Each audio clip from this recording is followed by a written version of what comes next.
அன்பானவர்களே, இந்த நாளிலும் உங்களை இறைமனிதன் இயேசுவின் நாமத்தினாலே அன்போடு வாழ்த்துகிறேன். கர்த்தருடைய ஆவியானவர் சுட்டி காட்டுகிற ஒரு நல்ல ஒரு வார்த்தைகளோடு சிந்திக்க செயல்பட கர்த்தர் நமக்கு கிருபை கொடுக்கிற தேவன். மத்தேயு எழுதின சுவிசேஷம் 19ஆம் அதிகாரத்தில் அதன் 29ஆம் வார்த்தையை கொண்டு கர்த்தர் நம்மோடு கூட இடைப்படுகிற தேவன். விட்டவன் என்று சொல்லப்பட்டிருக்கிறது. விட்டவர்கள், விடுகிறவர்கள், அவளை குறித்த ஒரு சிந்தையை கர்த்தர் நமக்காய் தருகிற தேவன். அவருடைய நாமத்தின் நிமித்தம் நாம் அழைக்கப்பட்டிருப்போம் என்றால், அவருடைய நாமத்திற்காக நாம் இவைகளை நாம் விட்டு இருக்கிறோமா என்று சொல்லி ஆராய்ந்து பார்ப்போம். தேவனுடைய வார்த்தைகளை, தேவனுடைய வசனங்களை சிந்திக்கும் போது அவைகள் நம்மை சீர்படுத்துகிற ஒன்றாக இருக்கிறது. நாளில் அநேகர் சொல்லுவாங்க, நான் கிறிஸ்துவுக்காக எல்லாம் விட்டவன், நான் கிறிஸ்துவுக்காக வாழுகிறவன், நான் கிறிஸ்துவை சொல்லுகிறவன், நான் கிறிஸ்துவையே சார்ந்திருக்கிறேன், கிறிஸ்துவுக்காக ஓடுகிறேன், உழைக்கிறேன், அவருக்காக நாம் எவைகளை விட்டிருக்கிறோம் என்று சொன்ன ஒரு சிந்தைக்குள் கர்த்தர் நம்மை கொண்டு வருகிற தேவனாயிருக்கிறார். மத்தேயு எழுதின சுவிசேஷம் 19ஆம் அதிகாரம் அதன் 29ஆம் வசனத்தை நாம் பார்ப்போம் என்றால், அவருடைய நாமத்தின் நிமித்தம் நாம் விடுகிறவர்களாய் மாற வேண்டும். நாம் எதை விட்டிருக்கிறோம் என்று சொன்ன ஒரு சிந்தைக்குள் கர்த்தர் நம்மை கொண்டு வருகிறார். முதலாவதாக சொல்லப்பட்டிருக்கிறது வீட்டை. அவருடைய நாமத்தின் நிமித்தம் நாம் வீட்டை விட்டிருக்கிறோமா? இரண்டாவதாக சகோதரரை, மூன்றாவதாக சகோதரிகளை, நான்காவதாக தகப்பனை, ஐந்தாவது தாயை, ஆறாவது நிலங்களை, பிள்ளைகளை, மனைவியை என்று சொல்லப்பட்டிருக்கிறது.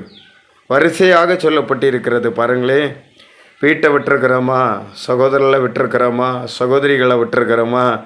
தகப்பனை விட்டுருக்கிறோமா? தாயை விட்டுருக்கிறோமா? மனைவியை விட்டுருக்கிறோமா? பிள்ளைகளை விட்டுருக்கிறோமா? நிலங்களை விட்டுருக்கிறோமா? எவைகளை நாம் விட்டு-இருக்கிறோம்? இன்றைக்கு சொல்லலாம், நான் கிறிஸ்தவன், நான் கிறிஸ்துவுடையவர்கள், கிறிஸ்துவுக்காக வாழ்கிறோம் என்று. ஆனால் எவைகளை நாம் விட்டிருக்கிறோம்? அவருடைய நாமம் நமக்கு தரிக்கப்பட்டிருக்கும் என்றால், அவருடைய நாமம் நம்மேல் எழுதப்பட்டிருக்கும் என்றால், அவருடைய திட்டம் நமக்குள் இருக்கும். யாருக்குள்ளே அவருடைய நாமம் தரிக்கப்பட்டிருக்கிறதோ அவர்கள் விடுவார்கள். பேதுரு வலைகளை விட்டு இயேசுக்கு பின்தொடர்ந்தான். அநேகம் ஜனங்கள் ரட்சிக்கப்பட்டார்கள். இந்நாளில் உங்களை கண்டு ஒரு நல்ல திட்டங்கள் தேசங்களுக்குள் வெளிப்படட்டும். நீங்கள் விட வேண்டும். இல்லை, என் மனைவியை விட மாட்டேன், என் பிள்ளைகளை விட மாட்டேன், என் வீட்டை விட மாட்டேன், என் சொத்து எனக்கு வேணும்னு அதே பற்றி பிடிப்பீர்கள் என்றால் அவருடைய நாமம் உங்களுக்குள் இல்லை என்று சொல்ல முடியும். அவருடைய நாமத்தின் நிமித்தம் நாம் இவைகளை விட்டிருக்கிறோம். அதை விடுவதற்கு நாம் ஆயத்தமுடைய பிள்ளைகளாய் காணப்பட வேண்டும். உலக பிரகாரமான இவைகள் நம்மை விட்டு தூரம் போனாலும் கிறிஸ்துவுக்காக விட்டோம் என்று சொன்ன ஒரு உணர்வோடு கடந்து செல்ல கர்த்தர் நமக்கு கிருபை கொடுப்பார். அனுகிரகமேறிய நாளிலும் கிறிஸ்துவுக்காக விடுகிற பிள்ளைகளாய் எல்லாவற்றையும் விட்டு கிறிஸ்துவின் நாமத்தின் நிமித்தம் ஓடுகிறவளாய் காணப்பட ஒவ்வொரு பிள்ளைகளுக்கும் கர்த்தர் கிருபை கொடுப்பீராக. நம்முடைய நாமத்தின் நிமித்தம் வீட்டை விட்டிருக்கிறோமா? நம்முடைய நாமத்தின் நிமித்தம் சகோதரர்களை விட்டிருக்கிறோமா? நம்முடைய நாமத்தின் நிமித்தம் சகோதரிகளை விட்டிருக்கிறோமா? நம்முடைய நாமத்தின் நிமித்தம் தகப்பனை விட்டிருக்கிறோமா?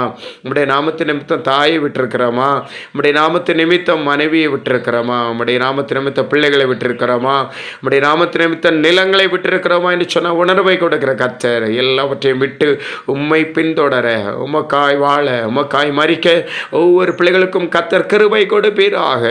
ஆமன். விட்டவர்கள் உண்டு, விடுகிறவர்கள் உண்டு, விட்டு கொண்டு இருக்கிறவர்கள் உண்டு. அவளை கொண்ட தேவ திட்டங்கள் தேசங்களில் நிறைவேறுகிறபடியினால் உம்முடைய நாமத்தின் நிமித்தம் எல்லாவற்றையும் விட்டு உம்மை பின்தொடர்கிறவளாய் காணப்பட ஒவ்வொரு பிள்ளைகளை கர்த்தர் மாற்றும்படியாக செபிக்கிறேன்.